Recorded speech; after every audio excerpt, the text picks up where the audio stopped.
Shalom warga kerajaan, selamat pagi. Puji nama Tuhan, kita berjumpa kembali dalam breakfast di pagi hari ini. Mari kita buka sama-sama Alkitab kita dari Lukas pasal yang ke-7. Kita akan melihat ayat yang ke-38, demikian firman Tuhan. Sambil menangis, ia pergi berdiri di belakang Yesus dekat kakinya, lalu membasahi kakinya itu dengan air matanya dan menyekanya dengan rambutnya.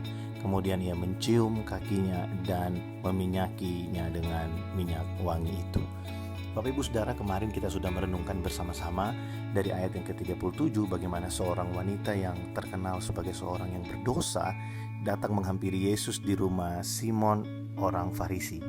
Dan keberanian yang sangat besar yang dia miliki itu lahir dari kepercayaan, dari imannya kepada Yesus, bahwa Yesus pasti menerima dia, bahwa kasih Yesus buat dia lebih besar dari pelanggaran-pelanggarannya.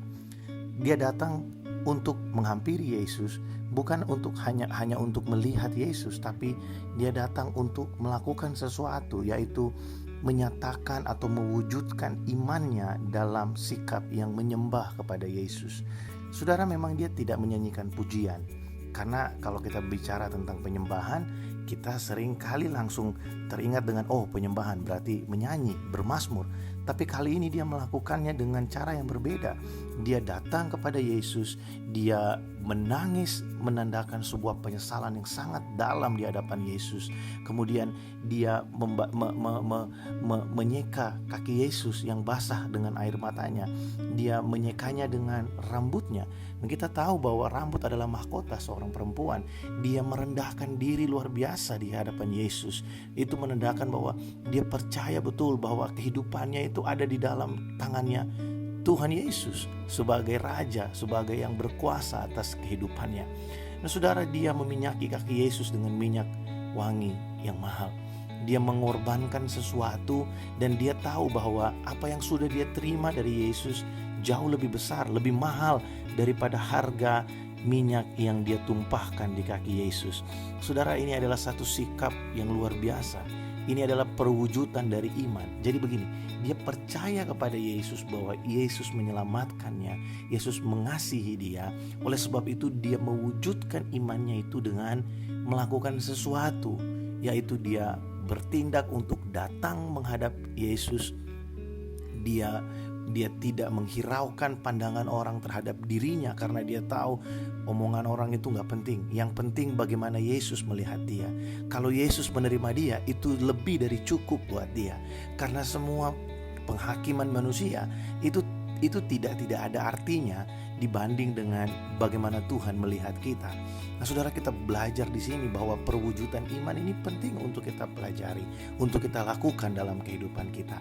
Kalau kita mengaku bahwa Yesus adalah Tuhan dan Juru Selamat kita, Tuhan dan Raja buat kita, harusnya iman itu terwujud dalam perilaku kita. Kita mau datang beribadah kepada Tuhan, kita membangun sikap yang mau untuk mendekat kepada Tuhan, kita membangun satu budaya berdoa, kita membangun budaya yang membuat kita rajin untuk membangun kedisiplinan rohani. Tentu semua itu bukan untuk mendapatkan sesuatu dari Tuhan.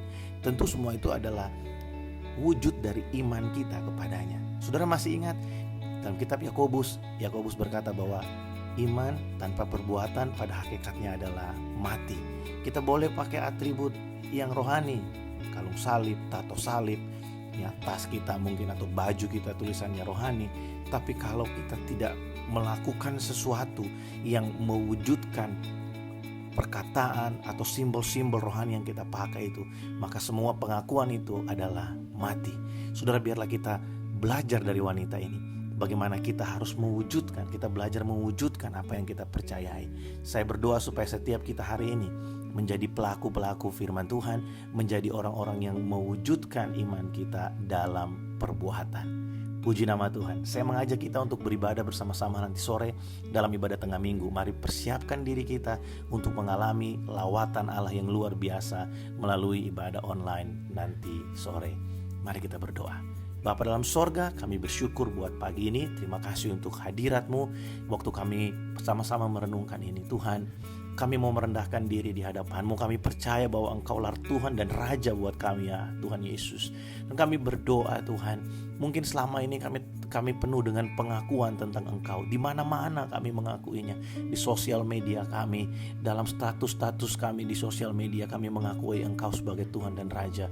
Tapi biarlah itu bukan hanya sekedar pengakuan, itu menjadi sesuatu yang terlaksana dalam hidup kami, terwujud dalam tindakan-tindakan kami.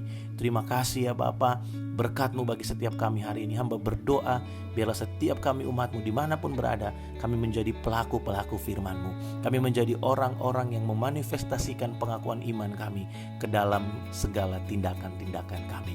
Dalam nama Tuhan Yesus Kristus kami berdoa. Amin. Puji nama Tuhan. Selamat pagi Bapak Ibu Saudara, selamat beraktivitas. Shalom.